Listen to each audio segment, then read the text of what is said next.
जैसा कि हम लोग को पता है जो अभी कोलकाता में जो भी हुआ है, मैं बस उस चीज़ में एक ही बात बोलना चाहती हूँ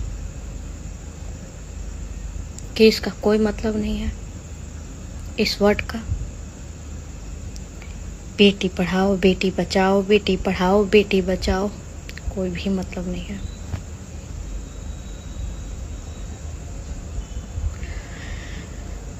कोई भी मतलब नहीं है इस वर्ड का। ये एक बेकार वर्ड है और मुझे तो इस वर्ड से नफरत हो गया, बहुत अधिक।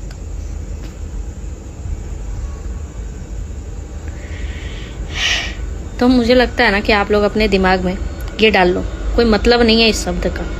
बेटी बचाओ बेटी पढ़ाओ, कोई मतलब नहीं है, कोई भी मतलब नहीं है।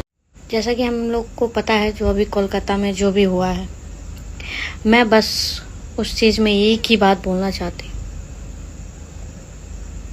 कि इसका कोई मतलब नहीं है, इस वर्ड का। बेटी पढ़ाओ बेटी बचाओ, बेटी पढ़ाओ बेटी बचाओ, कोई भी मतलब नहीं है।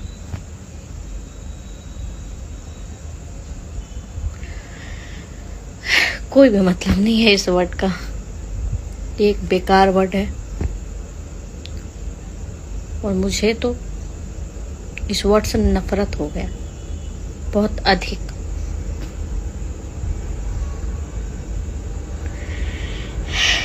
तो मुझे लगता है ना कि आप लोग अपने दिमाग में ये डाल लो, कोई मतलब नहीं है इस शब्द का। बेटी बचाओ बेटी पढ़ाओ, कोई मतलब नहीं है, कोई भी मतलब नहीं है।